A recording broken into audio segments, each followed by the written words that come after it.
Nnamdi Kanu to defend himself. Lists Wike, Danjuma, Sanwo-Olu, Umahi, Malami, and others as witness. My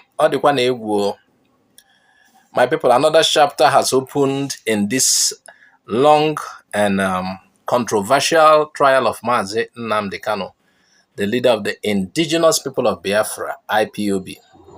Now, for years, this case has dragged between the courts, the DSS, and the political space. But this week, today in court, Kanu made a bold and surprising move. He told the court that he will defend himself personally. Lawyer has a defender. Yes, you heard that right. Nnamdi Kanu says he will speak for himself in court. Is that possible? Can that be allowed? I think so. Anyway, let's continue first. He submitted list of 23 witnesses that he wants to appear before the court. And among those names are some of the most powerful and unexpected figures in Nigeria today. He listed names like Nyesom Wike, the FCT minister, Theophilus Danjuma, former Minister of Defense, Babajide Sanwo-Olu, the current governor of Lagos State, Uzodinma, the current governor of Imo State, and Umahi, the Minister of Works, Abubakar Malami, who is a former Attorney General during Buhari's time, Tukur Buratai, a former Chief of Army Staff, and several others.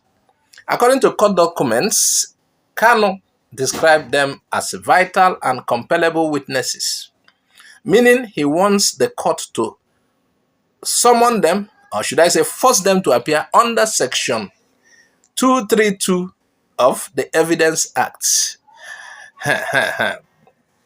And Mazi Nnamdi Kanu also asked for 90 days to conduct his defense instead of the 6 days earlier given.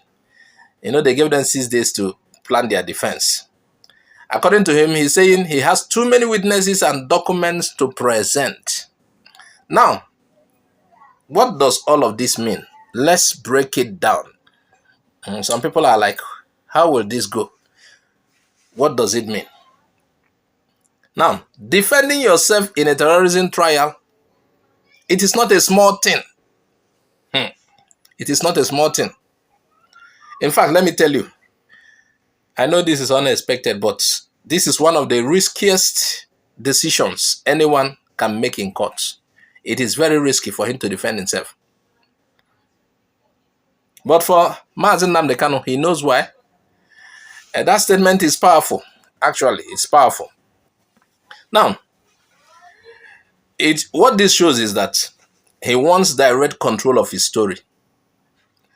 No more filtered words, no more legal cover. He wants to speak to the court and to the world with his own voice. I wish such trial will be televised openly for everybody to see and for the whole world to see.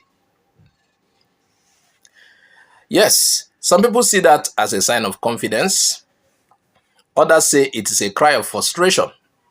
That after many years in detention and endless legal back and forth, in the courts, he feels the system won't give him a fair chance unless he speaks for himself. But there is another side to this. Yeah. By calling names like Wike, Malami, Danjuma, and Sanwo-Olu, Kanu is not just fighting a legal case. He's turning the courtroom into a political arena. He's saying to Nigeria, if you call this justice, then let everyone involved in the system come and face the truth.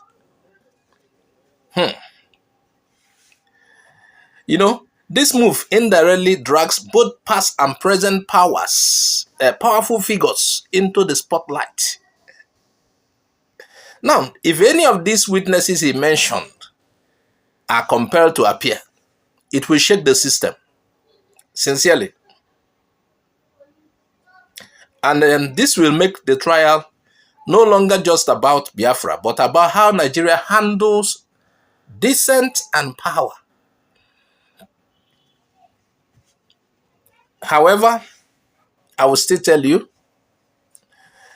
the path is full of danger. Yes, because law is technical.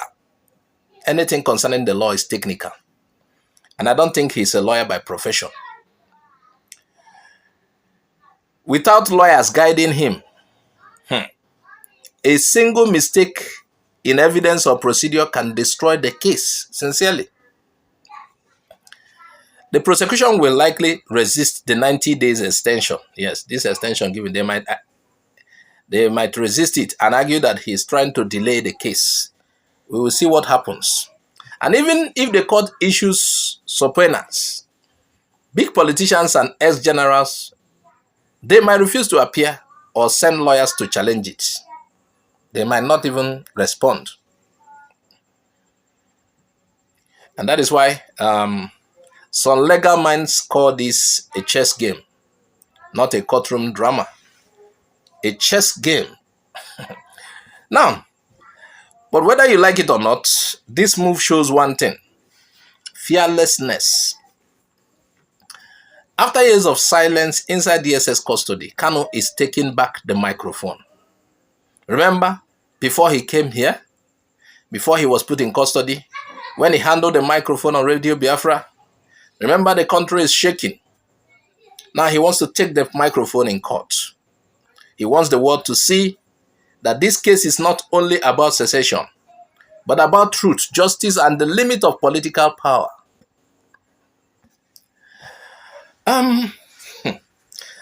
Here is the bigger picture. If the court accepts his witness list, this trial will change shape completely. It could be like those trials, those days, O.J. Simpson, the American footballer, that was a star trial. It will be, if it's televised too. Like I said, here is a bigger picture. If the court accepts his witness list, this trial will change shape completely. If the court refuses, it may strengthen that argument that justice in Nigeria only works for the powerful. Yes, as if the powerful have the right not to appear in court. Whichever way it goes, what comes next will decide more than just Kanu's fate. It will test the integrity of Nigeria's justice system. Hey, more days are coming.